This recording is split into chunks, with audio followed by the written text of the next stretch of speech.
I'm not making sense, but I hope that made sense. Hi, my name is Maya. Today I'm going to be telling you 3 tips that will help you out throughout the semester. So, watch this before school starts. All right.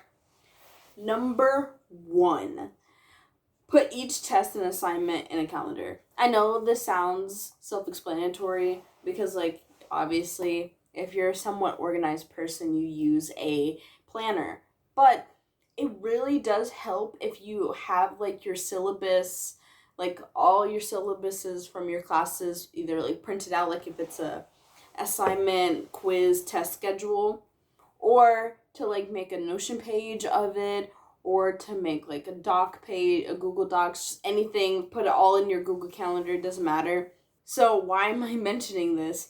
Putting your assignments, your quizzes, and your tests in the beginning of the year in your calendar so it just rings throughout the year is so helpful and useful, and then it gives you a generalization of how you think the semester is going to go. So if you try a little bit harder in the beginning, then you can maybe slack off a little depending, but if you have all your tests at the end of the semester, it would make,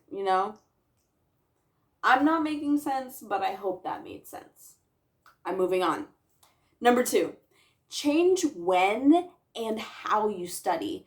So when you study, I'm thinking obviously have a schedule instead of just studying whenever. I think it's always better to stick to a routine or stick to a schedule, just so, I don't know, it makes you, it tricks your brain into being more motivated because it's just another thing that you have to do. It just happens in sequence. So I would recommend maybe an hour a day, or maybe having 3 sessions throughout the week. I don't know. You do you, but have a routine schedule for when you're going to study, and then use the Pomodoro technique. Don't just study until you feel tired or study until you get distracted, because we're time is money. We are trying to be productive as well as retaining what we learned in class. So the Pomodoro technique, actually, I will put in a small clip that explains it. Yep, okay, perfect. That's what that is. And it's very helpful. So I just think it's just a great way to study. And those 20 to, I think it's 25 minutes burst of productivity just keeps your attention long enough to actually get some work done, and then you have a little break in between, and then you can keep going, and you can do those for cycles. And I just think it's just a more effective way to study. Now, how you study, the actual reading or watching or rewatching lectures, any of that, basically what I'm trying to say is the way you study is probably not effective. You need to focus on spaced repetition because that's just the better way of memorization. I mean, you don't have to. That was pretty aggressive. I just mean there's many different study methods, but I think these are proven to be most effective.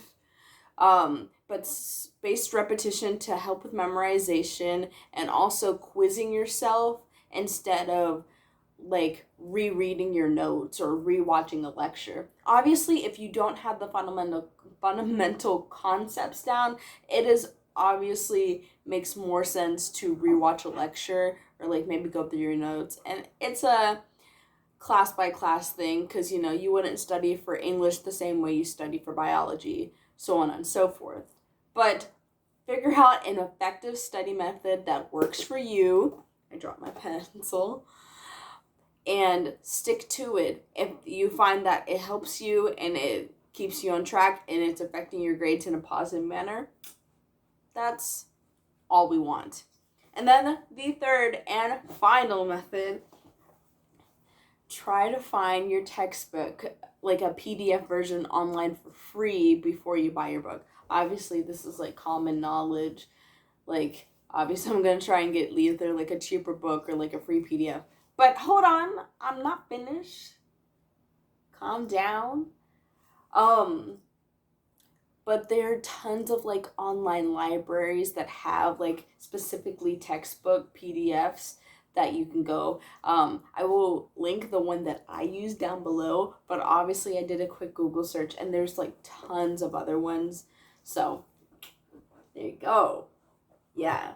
And just like some more tips besides the main three, try harder in the beginning of the semester rather than the end. So like if you start to like lose motivation and you start to like do confidence, you're not like stressed like, oh, I have to get like a 96 on the final exam in order to get this grade in this class. And it's just like, oh, I actually did pretty well in the beginning. Like I think I got mostly A's on my assignments in the first test, so I think I can get like a C and still be fine in this class.